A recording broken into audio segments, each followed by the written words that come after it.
ഇവിടെ ഈ വേദിയിൽ കൊടുക്കുകയാണ്.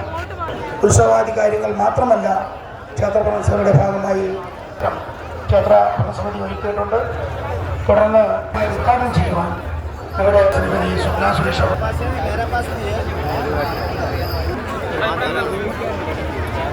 ഉത്സവത്തിന്റെ മുന്നോടിയായി വിളിച്ചുകൂട്ടിയ സർവകക്ഷി യോഗം മുതൽ പങ്കെടുത്തത് കൊണ്ട് പറയുകയാണ്. വിവിധ ഡിപ്പാർട്ട്മെന്റുകളെ ഏകോപിപ്പിച്ചുകൊണ്ട് നടത്തിയ ആ ഒരു യോഗത്തിലും അത് തുടർന്ന് പരിശ്രമത്തിന്റെ ഫലം മനോഹരമായി ഇവിടെ ഏറ്റവും ഭംഗിയായി ഓരോ വർഷത്തെയും എല്ലാ പ്രോഗ്രാമുകളെയും ഏറ്റെടുത്ത് നടത്തുകയാണ്.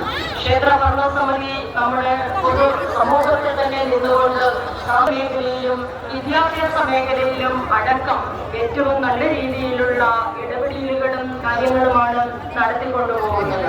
ഇവിടെ വിദ്യാഭ്യാസ അവാർഡുകളും കാര്യങ്ങളും ഒക്കെ എല്ലാ വർഷങ്ങളിലും നടത്തുന്നുണ്ട്. ഇതിന്റെയൊക്കെയും ഭാഗമാക്കാവുവാൻ കൂടി സാധിച്ചിട്ടുണ്ട്. അതുപോലെ തന്നെ വളരെ അധികം സന്തോഷം ഈ നിമിഷത്തിൽ എന്നെ സംബന്ധിച്ചിടത്തോളം എനിക്കുണ്ട്. കാരണം ഈ കഴിഞ്ഞ വൃശ്ചികമാസത്തിലെ വൃശ്ചികത്തിറപ്പ് മഹോത്സവത്തിന്റെ ആ ഒരു ചടങ്ങ് ഔപചാരികമായി ഉദ്ഘാടനം ചെയ്യാനുള്ള ആ ഒരു ഭാഗ്യവും എനിക്ക് കിട്ടുകയുണ്ടായി. ഇന്നും ഞാൻ അതിനെ അതേ ഒരു ഭാഗ്യത്തോടുകൂടിയാണ് ഞാൻ തീർച്ചയായും കാണുന്നത്. ഇവിടെ ചികിത്സാ സഹായത്തിന്റെ പേര് കടാക്ഷം എന്നാണ്. എന്നാൽ പഠനം പരബ്രഹ്മമൂർത്തിയുടെ ഒരു കടാക്ഷം എനിക്ക് രണ്ട് കാര്യങ്ങളിലും കിട്ടിയിട്ടുണ്ട് എന്നുള്ളത് ഏറെ സന്തോഷത്തോടെയും അഭിമാനത്തോടെയും ഞാൻ ഈ വേദിയിൽ നിന്ന് പറയുകയാണ്.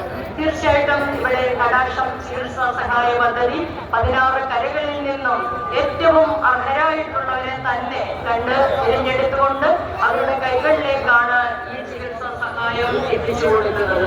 അത് അവർക്കൊരു സഹായം ആകുന്നു എന്നുള്ളത് നമുക്ക് വളരെയധികം അഭിമാനമുള്ള ഒരു കാര്യം തന്നെയാണ്. തീർച്ചയായിട്ടും ഭരണസമിതിക്ക് മാറി മാറി വരുന്ന ഭരണസമിതിക്ക് എല്ലാ കാര്യങ്ങളിലും ഏറ്റവും നന്നായി തന്നെ നടത്തുവാൻ കഴിയട്ടെ എന്ന് ഈ വേളയിൽ ആശംസിക്കുകയും ചെയ്യുകയാണ്.